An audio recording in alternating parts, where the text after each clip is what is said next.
Nous sommes en guerre.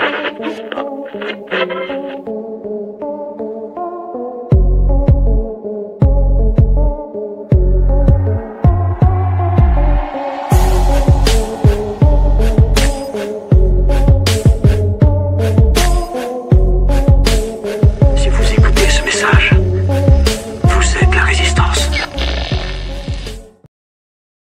Eh bien voilà, le résistant du jour, Nicolas Mirkovic. Bonjour, comment vas-tu Bonjour. Nicolas? Ça va Alexis, merci beaucoup et toi? Oui, ça va parfaitement. Alors, je rappelle à toutes celles et tous ceux qui suivent nos émissions qu'hier soir, nous avions Laurent Oberton qui était sur Divergence politique. Voilà, ça nous a fait vraiment plaisir, Nicolas.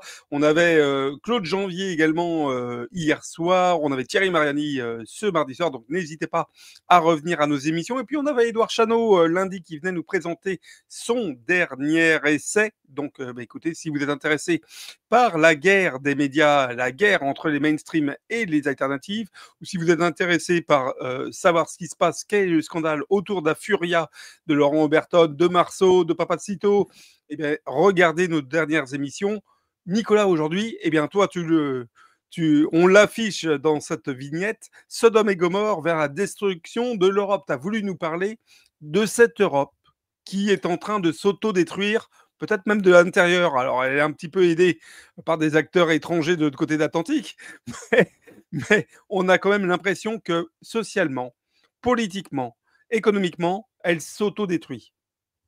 On aimerait bien voir où est-ce que l'Union européenne brille. Qu'est-ce qu'elle nous apporte concrètement aujourd'hui si on regarde les indicateurs économiques, politiques, sociétaux, si on compare l'Union européenne ou les pays membres de l'Union européenne par rapport au reste du monde, on voit qu'on est en train d'être complètement décalé par rapport à ce qui se passe ailleurs. Je vais prendre quelques exemples, notamment si on prend l'exemple de la France. Si on regarde les indicateurs économiques, la France faisait partie du top 5 mondial des plus grandes économies. Dans les prochaines années, on ne sera même plus dans le top 10. Si on regarde l'Allemagne, elle est en train de décrocher, même si elle reste encore un des poumons économiques de l'Europe. Et si on regarde les projections à moyen long terme, il y avait Goldman Sachs qui a encore sorti des statistiques, eh bien, on voit qu'il y a quasiment plus de pays européens dans les plus grandes puissances mondiales dans les années à venir. Et le but du propos de ce matin, c'est de se dire comment est-ce qu'on en est arrivé là. Et un des grands responsables, mais pas l'unique responsable, c'est clairement l'Union européenne. Je pense qu'il est important de se souvenir et de remonter dans le temps, et c'est fondamental. Je le rappelle à chaque fois, quand tu as un sujet problématique, si on ne remonte pas dans le temps, si on ne va pas aux racines du problème, on va avoir du mal à trouver des solutions. Et on nous a fait croire que l'Union européenne était une construction pour créer un espace quasiment homogène, politique, économique, social, qui défendrait les Européens. N'oublions pas qu'on a quand même souffert de 2 grandes guerres mondiales qui nous ont littéralement mis à genoux, on s'est appuyé pour une partie de l'Europe de l'Ouest sur les États-Unis, l'Europe de l'Est sur l'URSS pour s'en sortir après la guerre. On s'est entretués, c'était terrible. Et c'est vrai qu'il y avait une volonté réelle et compréhensible de la part d'Européens qui ne voulaient plus faire la guerre. On a passé notre temps à faire la guerre, à se faire du mal, et avec les armes dont nous disposons aujourd'hui, on parle de millions et de millions de personnes qui meurent. Donc, il y avait cette volonté d'arrêter ça, et on peut regarder Edouard Herriot, Churchill, différentes personnes de différentes sensibilités politiques étaient en faveur d'une espèce de construction européenne. Mais la réalité, c'est que cette construction s'est faite aux dépens des peuples européens. Elle était fortement influencée par les États-Unis, et ça, on ne le dit pas assez, ou quasiment on ne le dit pas du tout. Si on regarde le premier administrateur du plan Marshall, Hoffman, il le dit très clairement que son objectif est de créer un espace, un espace économique. Pourquoi ? Pour acheter américain. Alors lui, il ne le formule pas comme ça, mais il veut clairement c'est un espace économique. Carl Friedrich, qui lui formait les gouverneurs américains qui ont été placés dans les différents pays qui ont été conquis, ou pas conquis, où les Américains avaient des bases, ou dirigés militairement après la Deuxième Guerre mondiale, disait que la construction européenne était un marchepied vers le fédéralisme mondial. Et puis, on a tous les documents qu'on a maintenant aujourd'hui qui sont accessibles de l'ACUE, l'American Community on United Europe, où on voit très bien que des anciens responsables du renseignement américain sont de mèche avec des fondations comme Rockefeller, comme Ford, pour subventionner, aider, pistonné, accompagné des courants très pro-européens. Pourquoi est-ce qu'ils ont fait au détriment des nations? Et n'oublions pas que le général de Gaulle a lutté contre cela. Il a lutté contre l'esprit, le snobisme anglo-saxon de la bourgeoisie française. Il a lutté contre cette construction. Non pas qu'il était contre le rapprochement des peuples européens, la France a fait partie du début de la construction européenne, du traité de Rome, mais il voyait très bien aussi que cet espace européen allait échapper aux Européens et devenir un instrument américain. Et là, on est dedans aujourd'hui. Et donc, la première chose que je voulais souligner, c'était donc cette construction américaine de l'Union européenne. Et certains pourraient dire, mais ah non, mais c'est pas possible, vous voyez les Américains partout. Mais c'est vrai, et là, dans mon livre L'Amérique Empire, je l'explique, mais regardons aujourd'hui. Il y a à peu près au début des années 2000, vers les 2008, le PIB des États-Unis et le PIB des pays membres de l'Union européenne étaient quasiment pareils. Et si on regarde depuis, le PIB américain a pris 50%, et nous, on a à peine progressé. Aujourd'hui, on a un Donald Trump qui va arriver en Europe, qui intime les pays européens membres de l'OTAN d'augmenter leur budget de la défense à hauteur de 5%. Et nous le faisons dans la foulée. Il dit, vous allez maintenant acheter des hydrocarbures américains, vous allez investir aux États-Unis. Et nous le faisons. Là, la situation de la guerre en Ukraine est symptomatique de la faillite des Européens et du suivisme européen derrière les États-Unis. Il n'y aurait jamais eu de guerre en Ukraine si la volonté des Européens était vraiment de construire une architecture de la paix en Europe.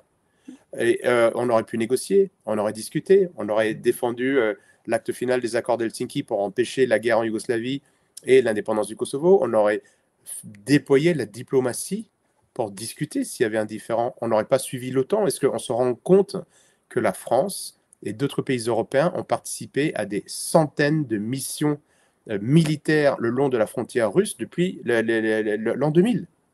Et croire qu'on allait pouvoir continuer comme ça, ad vitam aeternam, de titiller à la Russie 115 jours, elle sort de ses gonds, c'était vraiment faire preuve de beaucoup de naïveté.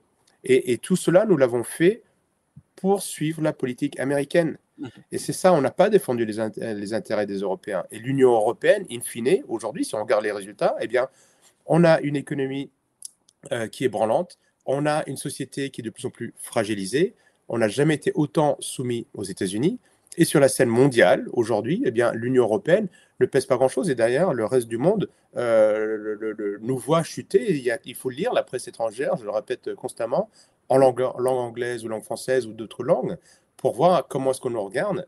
Et si je prends juste l'aspect, pour terminer sur cette introduction, Alexis, ce dernier point, regardons le poids de l'Union européenne sur la scène internationale. Où étions-nous en Afghanistan? Nous avons suivi les Américains. En Irak, nous avons suivi les Américains, même si on n'a pas participé à la guerre. De nombreux pays européens, nous Français, de nombreux pays européens ont suivi les Américains en 2003. En Libye, qu'est-ce que nous avons fait? Nous avons détruit, on en parle maintenant avec l'affaire Sarkozy, qui est en prison, mais n'oublions pas que nous avons bombardé la Libye, qu'on a créé le chaos, qu'on a permis à la charia de s'installer, et on a ainsi financé directement ou indirectement des milices islamistes qui ont pullulé en Afrique, et on a déstabilisé la région. Et aujourd'hui, quelle est la voie de l'Europe ou des pays européens au Moyen-Orient, en Amérique latine, en Europe même? Elle n'est plus là. Quand il y a un différend aujourd'hui en Ukraine, l'Europe ne fait même pas partie des négociations. Et je ne sais plus quelle revue américaine, si c'est le Financial ou anglaise, le Financial Times ou des Politico-Economist, un des trois, il me semble, disait que l'Europe aujourd'hui n'a plus de contact avec la Russie. C'est-à-dire que quand bien même elle voudrait discuter, et on a le chef d'état-major des armées françaises qui veut se préparer à la guerre contre la Russie, et on se rend compte qu'on n'a plus de contact avec la Russie. Donc c'est quand on veut faire la guerre en sautant la phase majeure, la plus importante, la plus intelligente de la diplomatie. Donc l'Union européenne est une faillite économique, c'est une faillite sociale, et aujourd'hui on voit très clairement que les intérêts que nous défendons sont des intérêts de multinationales, très souvent américaines, pas exclusivement, et qu'il n'y a pas de volonté de construction européenne, et qu'au contraire, l'Union européenne, par son esprit va-t-en-guerre, est en train de propulser la chute du continent européen en voulant s'acharner dans une guerre contre la Russie au lieu de discuter, de dialoguer et de chercher la paix. Mmh. Alors on le voit, Nicolas, c'est passionnant ce que tu nous expliques. On le voit actuellement plus que jamais finalement, il y a des dissensions partout au sein de cette Union européenne. Hier, donc jeudi, non, on est jeudi aujourd'hui, donc hier mercredi, c'est Mélanie qui s'en est prise assez virulemment, de manière assez virulente, à von der Leyen et aux Allemands, à Merz, en disant que l'Italie, n'était pas le laquais, finalement des Allemands et de Bruxelles.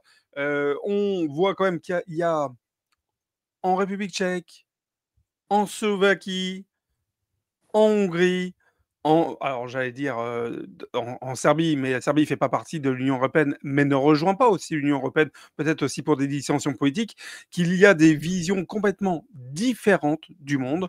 Et en fait, on a véritablement l'impression que cette Europe aujourd'hui ne tient qu'à un fil politiquement. L'Angleterre a quitté l'Union européenne, ce qui a déséquilibré un petit peu peut-être dans ce conflit ukrainien, justement le tripouvoir des bellicistes que sont Angleterre, France et Allemagne.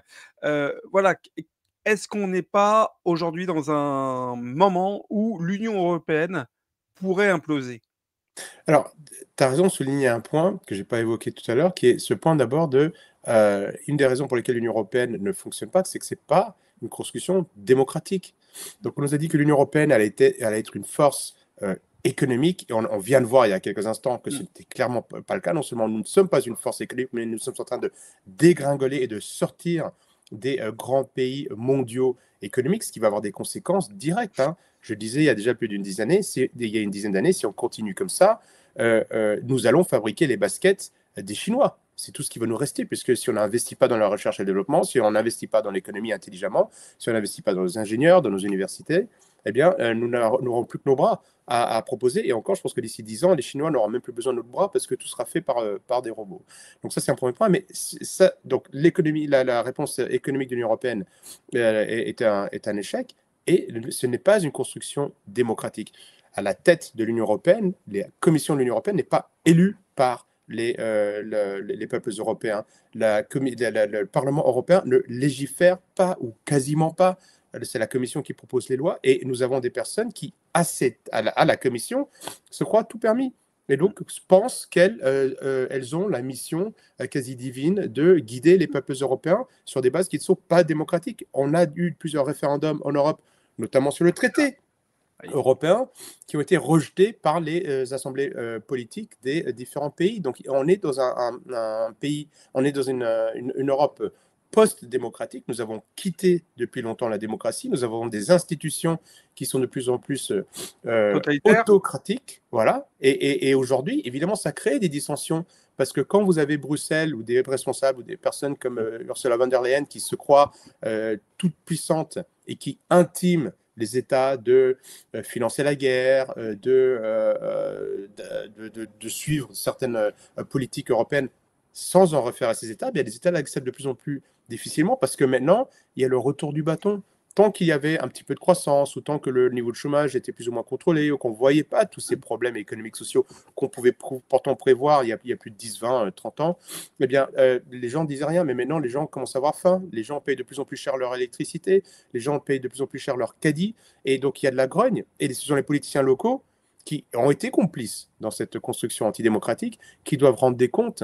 Et comme il y a ces dissensions, et on le voit très clairement, sur l'immigration, sur la famille, sur aujourd'hui le Mercosur, l'Union européenne ne défend pas les intérêts des peuples européens et les politiciens localement sont obligés de faire face à une gronde et qui risque d'être de plus en plus visible dans les urnes et peut-être même ailleurs, hein, dans la rue, parce que l'Union européenne a été cette construction antidémocratique qui a brisé l'élan démocratique des différents pays et qui aujourd'hui n'a rien à proposer. Si vous voulez, si vous êtes un pays autocratique, mais que derrière vous avez de quoi manger, que globalement c'est une société de consommation qui vous convient, c'est pas beau, c'est pas bien, mais vous allez tranquille. Mais là, quand les efforts de vos politiques mènent à la guerre, mènent à la pauvreté, mènent au chômage, mènent à des conflits sociaux, eh bien évidemment, les personnes commencent à se réveiller.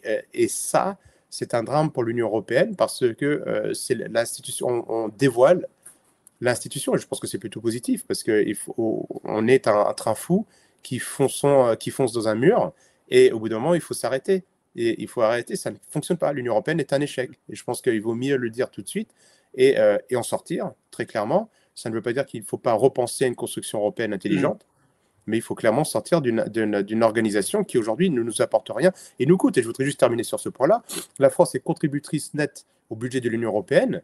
Et ça, c'est aussi un exemple type de l'échec de l'Union européenne. Nous donnons plus que nous recevons. Et cette construction sert à l'argent que nous donnons, sert à influencer des campagnes politiques dans d'autres pays européens, comme on a vu récemment en Roumanie, ou en dehors de l'Europe, comme on l'a vu en Géorgie, comme on l'a vu en Ukraine. Nous donnons de l'argent à la Pologne, aujourd'hui, qui est récipiendaire net de l'aide européenne, et la Pologne achète des centrales nucléaires américaines. Elle achète de l'armement américain. C'est-à-dire que l'argent que nous donnons de nos impôts sert pour que d'autres pays achètent des produits qui proviennent des États-Unis. Et on revient au premier point sur la construction de l'Union européenne qui sert les États-Unis avant de servir les Européens. Et là, on rentre dans des délires de lancement d'armées européennes. On n'a pas besoin de ça. Aujourd'hui, ce qu'il faut, c'est permettre aux Européens de travailler, permettre aux Européens de s'exprimer, pas de se lancer, de se fourvoyer dans des espèces de guerres dont le seul but est de faire oublier tous les échecs de l'Union européenne et de gonfler les poches, de remplir les poches du complexe militaro-industriel américain. Nicolas, lundi, Thierry Mariani, justement, était très critique sur l'Union européenne, sur ce même studio. Il nous disait à un moment, en fait, le RN n'appelle pas, je dirais, un référendum, au moins un référendum sur la question de l'Europe. Il n'appelle pas, donc, naturellement, à quitter l'Europe parce que nous n'en avons pas les moyens économiquement. Est-ce que tu crois que c'est vrai déjà? Et est-ce que tu crois que c'est quand même le bon chemin ou est-ce qu'il faudrait coûte que coûte quitter et puis on verra après pour la question de la dette et de notre capacité économique? Non, je pense qu'aujourd'hui, d'abord, il faut ouvrir le débat. Si vous êtes en train de suivre un chemin et que ce chemin vous mène vers l'échec, n'importe quel père de famille va se dire, OK, qu'est-ce qu'on fait? Donc, il faut clairement ouvrir le débat sur ce que nous apporte l'Union européenne. Elle nous coûte beaucoup d'argent, elle nous apporte rien, et donc il est temps de réfléchir. Alors, certains vont dire, non, on ne peut pas partir, on peut pas quitter, c'est faux. Il y a de nombreux économistes qui disent qu'on peut quitter l'Union européenne. Je rappelle que quelques-uns des pays qui s'en sortent le mieux en Europe aujourd'hui, la Suisse, la Norvège, ne font pas partie de l'Union européenne. Donc, on a quand même des modèles à suivre. Bien sûr que quitter l'Union européenne, ça ne se fait pas du jour au lendemain. C'est pour ça que j'invite, moi, à la réflexion, au débat sincère. Dire on ne peut pas quitter l'Union européenne parce que sinon, ce serait la catastrophe, ce n'est pas une réponse au problème. Donc, on est sur un train qui est en train de foncer dans un mur. On dit on ne peut pas en descendre parce que peut-être qu'on va accélérer la précipitation. Non, on est en train de foncer dans le mur. On rentre dedans. Tous les indicateurs sont au rouge. Il n'y en a pas un qui est au vert. Ils sont tous au rouge. Donc, je pense qu'il faut ouvrir le débat et sortir de l'Union européenne. Moi, je suis pour la souveraineté. C'est-à-dire que je pense que chaque peuple doit avoir la possibilité de prendre en main son destin. Ça ne veut pas du tout dire qu'il se fait contre ses pays, contre ses voisins, mais la construction européenne telle qu'elle existe aujourd'hui ne fonctionne pas. Donc, je suis pour en sortir parce que les institutions, comme j'ai dit tout à l'heure, ont été fondées par des personnes qui veulent nous soumettre à des puissances étrangères, notamment les États-Unis, et qu'aujourd'hui, la nature antidémocratique de l'Union européenne ne peut pas fonctionner.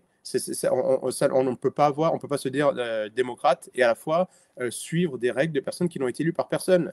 Donc ça, je pense que c'est extrêmement important, et on ne va surtout pas parler de fédéralisme européen, parce que sinon, c'est les pays majoritaires qui vont décider à la place des autres. Et on voit qu'il y a des dissensions au sein de l'Union européenne. On a parlé tout à l'heure de la famille, de l'immigration, de la guerre en Ukraine. Tout le monde n'est pas d'accord. Donc arrêtons de faire croire qu'il nous faut une construction supranationale qui impose sa loi à tout le monde. Ça ne marche pas. Donc, reprenons notre souveraineté. Et je ne vois pas pourquoi. Aujourd'hui, on peut y aller peut-être doucement, par palier, d'accord? Je pense que ce n'est pas dans la négociation, cela est tout à fait faisable. Et on voit aujourd'hui que des pays comme la Hongrie, qui sont plus petits que nous, et qui ont nettement moins de pouvoir que nous, sont capables de résister aux occasions de von der Leyen et de Bruxelles, sans quitter l'Union européenne. Je pense qu'avec un peu plus de courage, et vu que nous pesons, nous ne sommes quand même pas un petit pays, on est un des principaux pays de l'Union européenne. Si on commence à dire on ne veut plus de ces règles-là, on veut reprendre notre démocratie, on veut une coopération entre pays européens pour simplifier l'économie, pourquoi pas? Donc ça peut être intelligent pour travailler ensemble de manière concertée sur certains sujets qui servent nos intérêts et pas les intérêts du Mercosur et pas les intérêts de multinationales américaines. Pourquoi pas? Mais pas de construction supranationale. Et on peut le faire. L'histoire de France s'est faite depuis à plus de 90% en dehors de l'Union européenne. Et à cette époque-là, nous étions une grande puissance. À cette époque-là, nous rayonnions dans le monde. On a encore des atouts. Je sors un livre au début de l'année prochaine où je vais citer ces atouts qui nous permettent de croire qu'un retour à la souveraineté est possible et même louable. Le monde qui vient, dans ce monde multipolaire qui se construit, ce ne sont pas des associations, des organisations d'États, ce sont des États souverains qui sont juste en train de vivre leur propre souveraineté, qui sont en train d'émerger, de sortir. Et si vous regardez Singapour, si vous regardez les Émirats arabes unis, je ne suis pas en train de dire que c'est nos modèles politiques, mais je suis en train de dire que ces pays ne se sont pas associés à d'autres pays pour s'en sortir. Ils s'en sortent en défendant leur souveraineté, en défendant leurs intérêts, en investissant dans leur propre pays.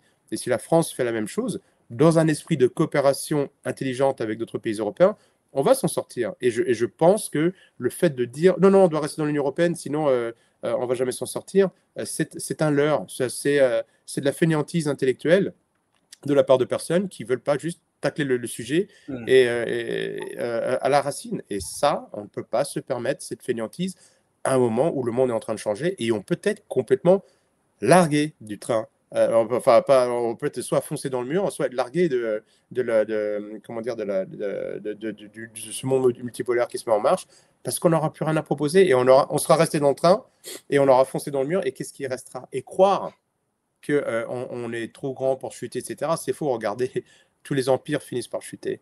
Et penser que, n'oublions pas qu'il y a 200 ans, la plus grande puissance mondiale, c'était la Chine.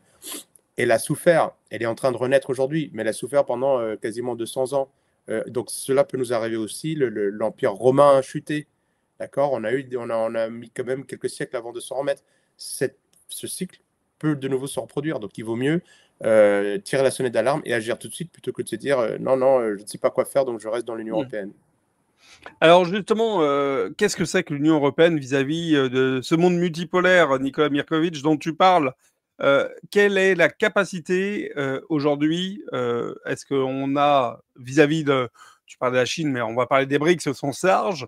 Est-ce que face aux BRICS, est-ce que face au bloc américain, Amérique du Nord, est-ce qu'on a des choses à faire valoir au-delà du fait d'avoir 450, je crois, ou 490, je ne sais plus quel est le nombre d'habitants dans l'Union européenne, d'avoir 450 ou 490 consommateurs uniquement.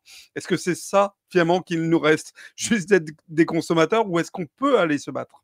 Ces 490 millions de consommateurs, ils intéressent les Chinois, les Indiens, les Américains, ça c'est sûr. Ça, je le comprends. Mais qu'est-ce qu'on a à vendre en contrepartie? Vous voyez, donc là, on dit qu'on veut en 2035 arrêter la circulation des véhicules à moteur thermique. Qui sont les numéros 1 de la fabrication de véhicules électriques aujourd'hui dans le monde? Les Chinois, BYD, les Américains, Tesla, où est le grand fabricant européen de véhicules électriques? Alors attention Nicolas, quand même, les Allemands ont demandé par le biais de leur chancelier à ce que justement cette c'est pas une loi, mais en tout cas cette décision soit suspendue. Et ça, c'est typiquement européen. Mais on lance, oui, on va arrêter. Mais on est affaire à des idéologues, à des personnes qui ne vivent pas dans le même monde que nous. Ils sont dans leur quartier, ils ont été dans leurs écoles, ils se fréquentent entre eux. Pour eux, on appuie sur un bouton et tout le monde va passer à l'électrique et ça ne posera aucun problème.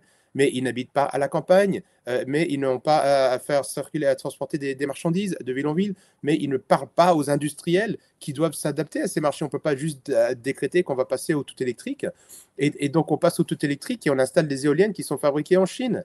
On fabrique, on est une puissance, une des rares puissances nucléaires mondiales. On a la possibilité de fabriquer de l'énergie à très bas coût et l'Union européenne nous pénalise parce que du coup, on est obligé de homogénéiser nos prix avec le reste de l'Europe. Et ça, c'est se tirer une balle dans le pied. C'est un avantage comparatif incroyable dont nous disposons et nous le sacrifions au profit de l'Europe qui ne nous le rend pas. Parce que si vous prenez ça, plus la création de l'euro, ça a très clairement favorisé l'Allemagne, qui en plus pendant longtemps a bénéficié des hydrocarbures peu chers de la part des Russes, ça n'a pas favorisé notre économie. Je rappelle que la France était un pays qui avait un excédent commercial, que dans les années 90, nous étions un pays jusque dans les années 90, un pays industriel.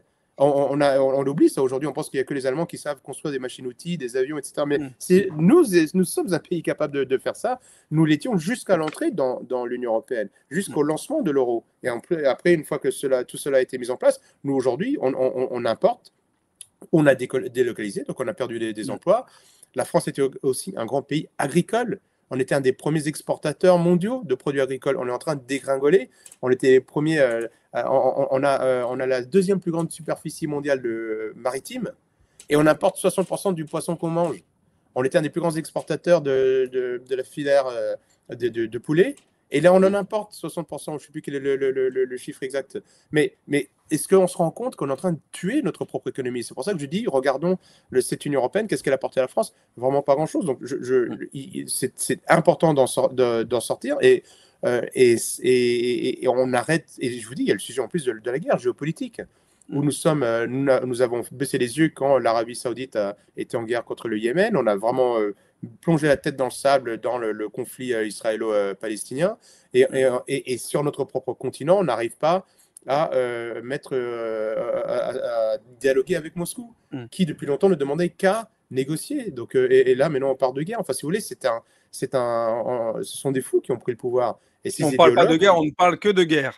Dernière question, peut-être parce que je vois le temps qui avance, et c'est un point important. On l'avait mis, Nicolas.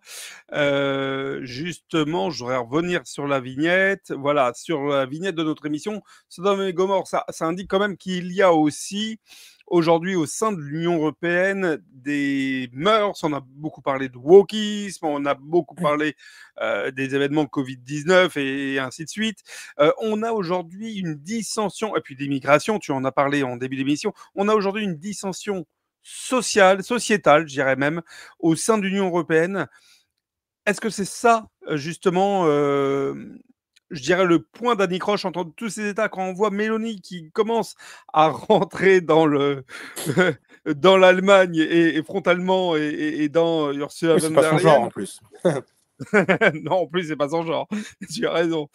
Quand on voit Orban qui est choisi pour éventuellement être l'acteur de paix, là où tu l'as rappelé avec justesse, l'Union européenne cherche la guerre. On a hier une prise de parole encore, après celle de von der Leyen qui parlait de la guerre en 2030, on a une prise de parole du chef des États de l'état-major de l'état-major français qui dit que d'ici 3 ans, l'armée française se met en place pour un affrontement direct avec la Russie. Enfin, c'est complètement lunaire. Donc, est-ce qu'on n'est pas aujourd'hui dans des pays au sein de l'Union européenne qui n'ont rien à voir entre eux, dans leur philosophie pour la famille, dans leur philosophie pour leurs frontières, etc., etc. Est-ce qu'on n'est pas véritablement quand même au bord du mur, comme on avait le mur de Berlin, du rideau de fer entre les nationalistes et souverainistes et ces États libéralistes, ou tout simplement de l'implosion? Oh, c'est l'implosion, il n'y a pas de doute. C'est l'implosion, il n'y a pas de doute. Ou alors, ça va être l'autocratie. De toute manière, je dis, on est dans le monde post-démocratique. On a quitté la démocratie. On n'y est plus en démocratie. Donc, on a le droit de s'exprimer là, mais on n'a pas le droit. Ceux qui ont des avis divergents n'ont pas une même exposition médiatique que ceux qui pensent comme le système. Et on l'a bien vu lors des élections en Roumanie, on a vu l'influence aussi en Moldavie. Aujourd'hui, on est au bord de l'implosion parce que aujourd'hui, nos systèmes économiques sont fragiles et en effet, il y a un problème social majeur.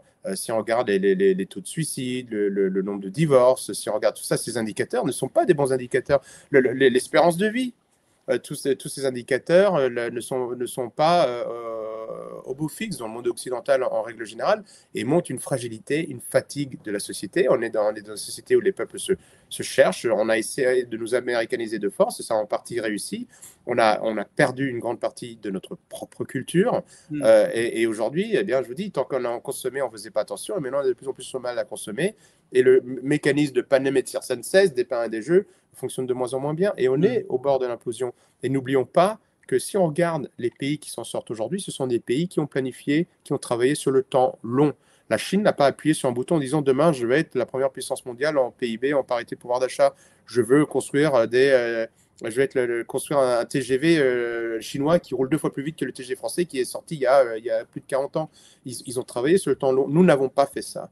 Nous sommes dans la société de l'immédiateté, de la consommation immédiate. On n'a pas prévu que si on voulait abandonner le moteur thermique, ce que je pense n'est pas forcément une bonne idée, mais en tout cas, ceux qui veulent faire ça auraient dû négocier, discuter avec les industriels. Comment est-ce qu'on fait pour faire ça, pour moderniser notre industrie de l'automobile? Est-ce qu'on est sûr qu'on a les routes et les chargeurs partout où il faut? Est-ce qu'on est sûr qu'on va avoir de l'économie bon marché? Tout ça se planifie.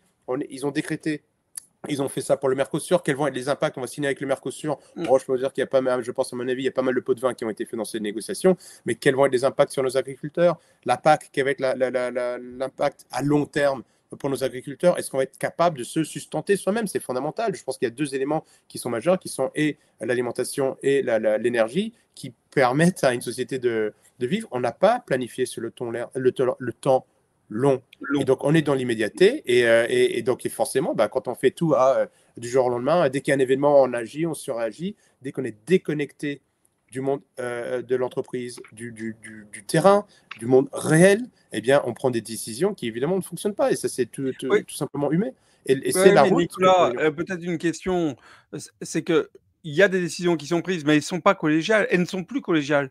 C'est ce que je veux dire. On ressent véritablement des intérêts totalement opposés et distincts entre les différents pays, les différents pays d'Europe. Donc, il n'y a même plus de décision collégiale. Voilà, c'est l'exemple de Léonie, c'est l'exemple d'Orban, c'est l'exemple de Fico. Voilà. Et si eux sont capables de le faire, Alexis, nous, on doit être capable de le faire aussi. Je rappelle que nous sommes. Enfin, nous, on a Macron. Oui, mais peut-être pas pour longtemps. Peut-être pas pour toujours. Nous, si ces pays-là qui sont plus petits que nous et qui ont moins d'influence que nous, qui sont capables de le faire, nous, on devrait être capables de le faire. Le problème, c'est qu'il nous manque des hommes politiques qui soient courageux et qui soient capables de dire à l'Union européenne, non, stop, ça ne marche pas. Donc, ou alors on va avoir certaines règles et petit à petit, on va envisager une phase de sortie.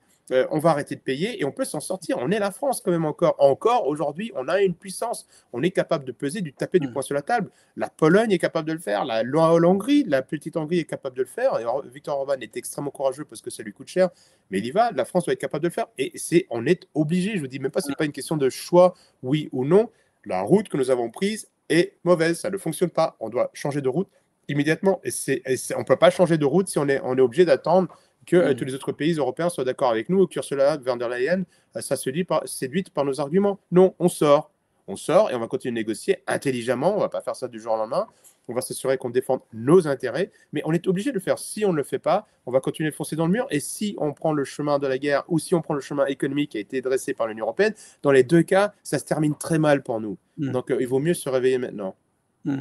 Allez, c'était le mot de la fin. Il faut se réveiller maintenant. Et bien justement, pour se réveiller maintenant, il y a un livre que tu as écrit, Nicolas, qui est passionnant, L'Amérique Empire.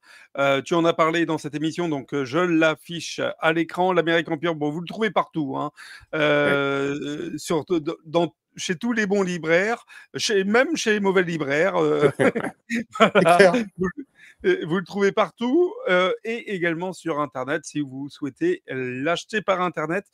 Nicolas, tu nous as dit que tu es en rédaction d'un prochain livre pour début 2026. Oui, c'est un livre que là, je vais dédier à la France. J'ai fait pas mal d'études géopolitiques sur les États-Unis, l'Europe, la Russie, la Serbie, les Balkans, évidemment. Et je pense qu'à travers toutes ces analyses de ce qui se passe dans le reste du monde, je me lance dans une espèce de manifeste de ce qu'il faut que nous fassions en France pour nous en sortir. Il n'y aura pas de solution presse-bouton. Ce n'est pas un programme politique. C'est des valeurs de fond avec lesquelles nous devons renouer afin de redevenir un peuple. Parce qu'aujourd'hui, le modèle mondialiste que veulent nous imposer les Européens est un modèle qui est individualiste, qui disloque les peuples, qui tue les traditions, qui tue les élans de la dynamique de solidarité et de bien commun.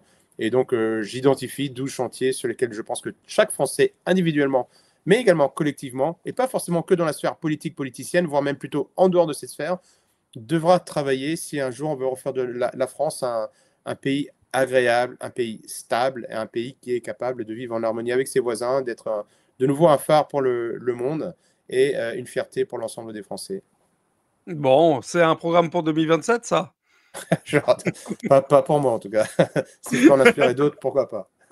Ouais, je pense que pour la France, on pourrait l'espérer. Ce serait une très bonne chose. Oui, Je veux pas te donner de mauvaises idées, Nicolas, mais je te les donne quand même.